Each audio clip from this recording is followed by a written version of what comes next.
However, the only way he was able to get some assistance is when his white friend was able to call the embassy. And the most important thing that embassy wanted to know was whether he was black or white. Hello, spiritual beings. It's Judy. Thank you for joining me with another episode of Still Growing. Before we get into the discussion, if you are not a subscriber, please just go ahead and press that subscribe button.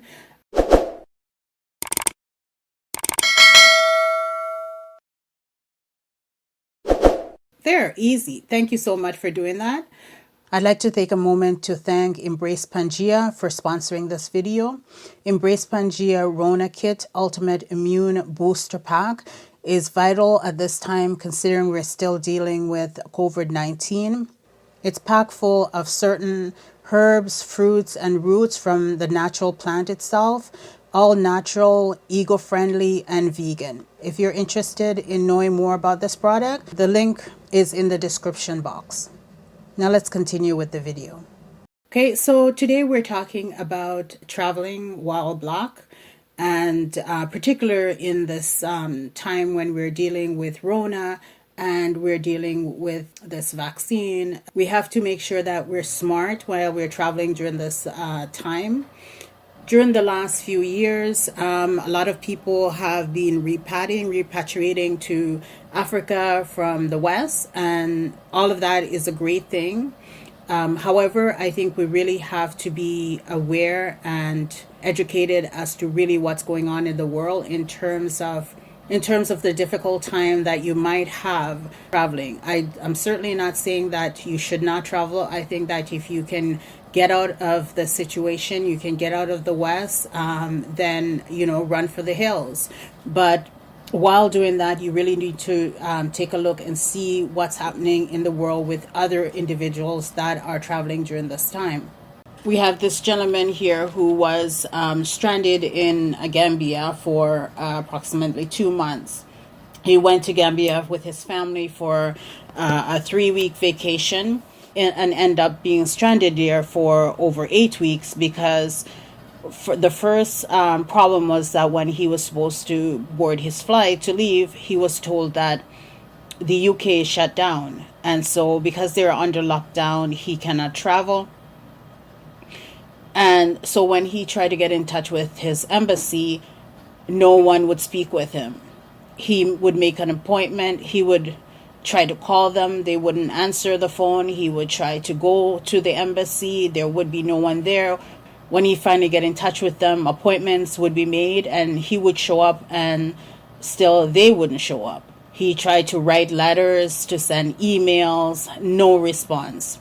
However, the only way he was able to get some assistance is when his white friend was able to call the embassy. And the most important thing that embassy wanted to know was whether he was black or white. So basically, in order to get assistance from the UK Embassy is determined on whether you're black or white. So one law for black people and one law for white people. After that, the next problem is that he was told that he's now tested for COVID.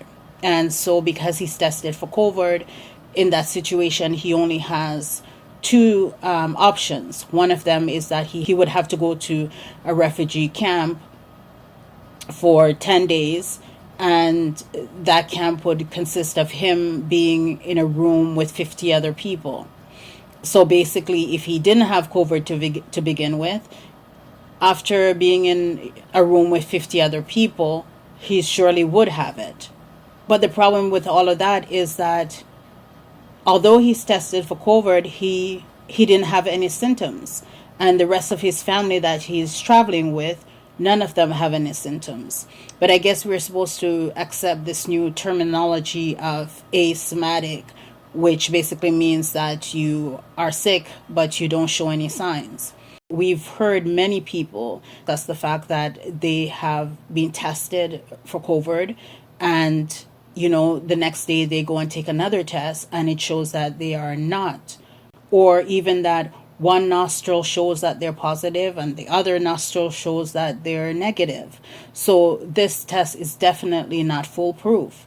And so he was asking for a second test, and they refused to give a second test, although it's no cost to him, it's no cost to them for the second test, but they still refused to give him a second test.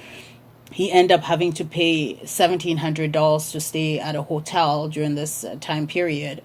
And after it's all done, they let him go and say, well, you don't show any symptoms, so we really don't need to do a second test to see whether you're positive or not, which doesn't make any sense, because if they're going by the fact that he has no symptoms, why would you force him to go into quarantine to begin with? This gentleman has been through a lot, between his father getting sick because he's unable to get his medication, and him having to do a blood transfusion with his father, which also doesn't make any sense, because if he has COVID, why is he allowed to give blood to his father? It's all a big mess. But I think really the lesson in all of this is that if you are traveling, if you are, trying to escape the West during this time period, that you may have to fight for your freedom. You may have to go through a lot in order to leave.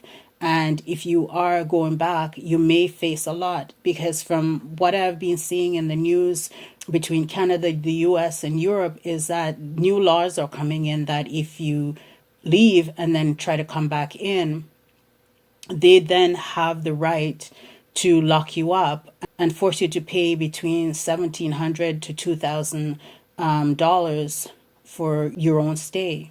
And you have no say in it, because if they say you're positive, a police officer will be escorting you from the airport. But I guess the lesson in all of this is that if it's something you really want in terms of people escaping out of the West and trying to find freedom in Africa, then you really have to realize that it's not going to come easy, because Africans were kicking and screaming when they were dragged out of Africa. And maybe that's what's going to have to happen in order to leave the West. You're going to have to fight your way out, because it's not going to be easy to just pack up and say that you're leaving. So just be aware of what's going on out there, so that when these things come your way, that you're prepared.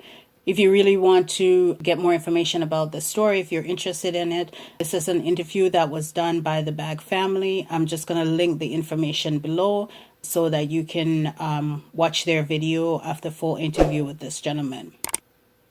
Until next time, peace and love. Bye.